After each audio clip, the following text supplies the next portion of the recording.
I just don't understand anymore. I don't get you. Don't get you no more. So, ladies and gentlemen, we are back again with another 80th anniversary Thomas & Friends unboxing on yet another one of these new Thomas & Friends products that to me doesn't really make a whole lot of sense, but I mean, it's a new classic style Thomas, so I guess there's something. And of course, this Thomas is the not only, well, metallic version, as you can see there, with a little bit of the metallic red on the paint itself, but from the box itself, which probably caught your eye before the Thomas, this is a part of some new Mattel anniversary thing. Like most of the new toys have this red box, like the Magic 8 Ball, some of the Barbies, and now the Thomas 2, which we'll talk a little bit about that later. So what exactly is going on here on this box? You know, I don't really know. I don't really understand what this Thomas toy is in the first place. Is he like pulling lava, or just like some bright red you know, there's that, and it looks like that kind of, I don't think that has anything to do with the background design, but you know, those look like crystals too, like these little jagged triangles. Now here on the top in white it says Thomas & Friends and Fisher-Price 80th Mattel, and pretty much nothing on the back. It just says Thomas. We got some copyright information.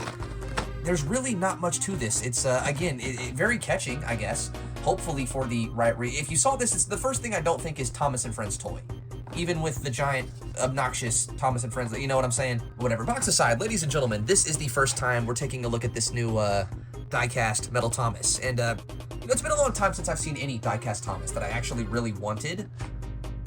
I don't know, I kind of wanted the storybook one before I wanted this one, but beggars can't be choosers. And I mean, just looking at him in the box, I feel like I already have so much to say. But before we get to that, let's actually just open this thing up. So on the chance you're getting this thing for, you know, like actually collecting, this is not the kind of box that you open and then reseal later. Let's go ahead and open the, yeah, that's not, oh, well, at least we got, oh, there we go. Ladies and gentlemen, there is the Thomas. That is a very, very chrome car there. Look at that. Okay, so there are the models. Let's go ahead and pull them out here. All right, so it doesn't look like they're connected. Let's start with this Thomas. Oh my goodness. Okay, a little bit more going on here than I thought there was. So it looks like on this Thomas, there's quite a bit more metallic features than I thought there were. The side rods themselves are metallic. The whistle there, same with the red or the foot plate. But it does kind of beg the question, why would you do just some of it in this metallic, you know, fancy color and the rest of it like a normal Thomas? It feels kind of conflicted. Like, truth be told, I am a huge fan of any of the metallic variants they do in like any merch range. I loved the wooden, bronze, silver, and gold Thomases they did, or Percy's and Diesels. Same thing with Take Along when they actually made whole metallic engines. This, to me, I mean, yeah, it's cool we have a actually, you know, semi-classic Thomas here, but what's going on here? Like, would it really have been that hard to just make the blue metallic as well? I just don't think this Thomas knows what it's trying to do, you know what I'm, like, as a toy. It just feels kind of odd, you know? But kind of odd livery aside, let's talk about the Thomas itself. This is the first time I've seen any, you know, die-cast or metallic Thomas that actually has side rods, and they are kind of, you know, a bit obnoxious. That's about how far they stick out from the side of the engine. I mean, to me, it kind of feels Ertl-esque, you know what I'm saying? Like, there's absolutely no motion to these, but at least they're there. You know, it's neat to have the detail, even if it's not, you know, fully functioning. It looks like on the front of the cab, there is absolutely no windows, same on the back, and there is a back lamp, but no white paint, you know, no extra detail there besides the lamp itself. We've got no black paint on the rear buffers, but a little bit here on the front. I mean, yeah, again, it's a neat Thomas model, I'll say that. But I just don't understand what if they were going for a special edition Thomas, why did they not just make it the full way special edition, you know, and make the blue metallic too? And another thing, the blue on the wheels is just ever so slightly different from the blue on the body, and it's kind of pissing me off now that I've noticed it. And the I mean, again, it's not the worst thing in the world. It's just, again, what's the point? I don't get it. But I would say the Thomas is the highlight of this set. Let's take a look here at the wagons. And, well, number one, these things are very, very light. I was expecting a little bit more weight in a, you know, metal Thomas toy, but these are probably, this is plastic. Yeah, I think the only metal in this is the screw and the little wheel rods, but, yeah, there is that. Again, very, very chrome. These things look like they're from Squidward's future. And it doesn't look like this crystal load pops out. What is this? It's kind of just an all engines go mine car that's been painted silver and has a crystal load inside. When did Thomas pull crystals? What is this? What is this pulling from? I mean, they're neat, I'll give them that, but I just don't understand what's going on here. And another thing, I've seen this on like Twitter. I think you can just rub this chrome off very, very, like with just basically touching it. So clean thumb, let's just give this a shot real quick. Here is a untouched truck.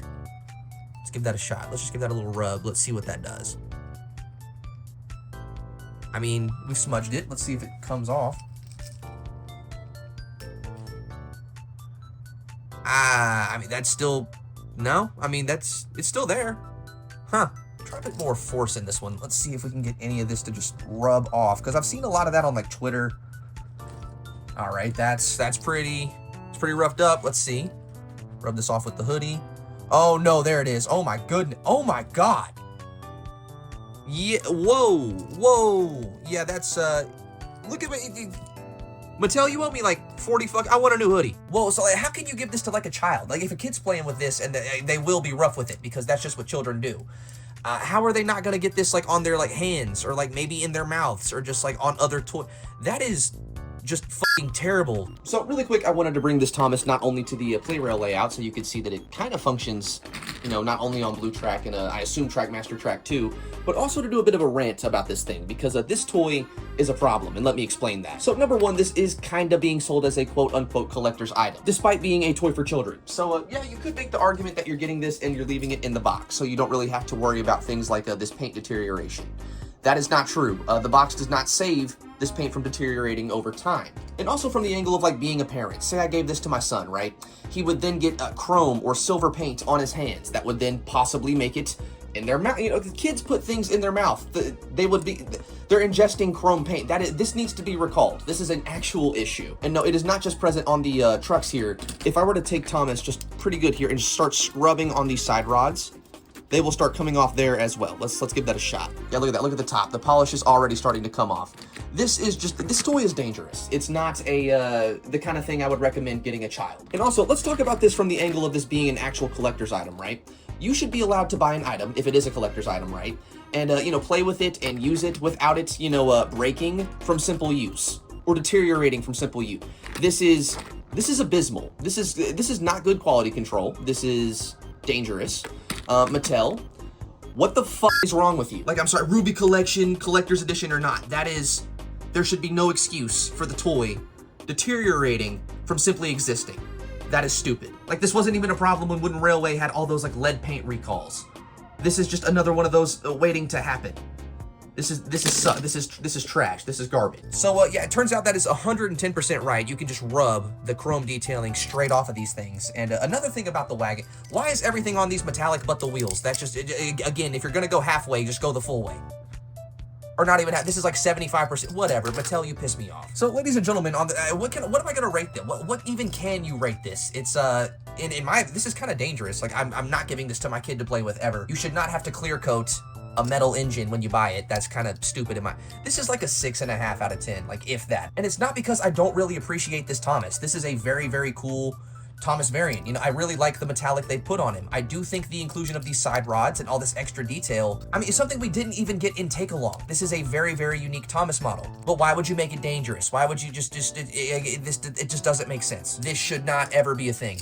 And it was never a thing on like any old Take-Alongs, and he wouldn't. So please don't think I'm trying to be like ungrateful or anything like that when I say any of this. It's cool that we're getting any sort of quality, period. But it's kind of like too little too late, and why would you just, again, figure out what you're doing, Mattel. I'm kind of sick of trying to explain these things for you. So, ladies and gentlemen, what exactly does this mean for like the future of these things? I'm not really sure. I do kind of want to get the Percy. Again, I do really want the Storybook Thomas or the Railway Series Thomas that they made in this same style. I do, it reminds me of Take Along in some ways, but in other ways, it's just, again, it feels like a very conflicted toy. It doesn't know what it's trying to do. And that's in many ways. Is it a special edition Thomas? It can't really decide that. Is it a CGI Thomas? I mean, definitely more so over All Engines Go, but why does it have these All Engines Go wagons? You know what I'm saying? Like, why didn't they just give them Troublesome Trucks or a metallic Annie and Clarabelle? That would have been so much cooler for an 80th anniversary Thomas toy. So here we have one of the classic paint-splattered Thomases, which is a, you know, again, a classic from my childhood, something I really, really enjoyed. Here it is next to this thing. I mean, it's quite a bit bigger, I'll say that. It's got more detail, but does it have the same soul? There's just something about this and the simplicity of it that just towers over. This thing is also like double the weight of this. That's like a real die cast. This is like the cheapest die cast you can buy. So, ladies and gentlemen, on that note, is Take Along back? I don't really know if you can say that. I don't feel like this is the best thing in the world, and I do think this, you know, where toys like this just had a little bit more soul. But it is very neat to see something like this, or the next step of something like this, like with a bit more detail. It has side rods. That's not something I ever thought I would see on a metal Thomas. It is pretty cool, but I do think Mattel could have done just a little bit better, especially for an 80th anniversary special edition Thomas release. But it's neat. I mean, it'll look cool on the shelf. Again, my kid cannot play with it. This pisses me off so much. This is so stupid. Why? Like, I don't want to have to fix it. Like, I'm not going to fix this. This is just stupid. What am I gonna do with these in the first place? What even are these? What are you pulling? Are these like blood diamonds, blood crystals? Is this some like satanic ritual shit?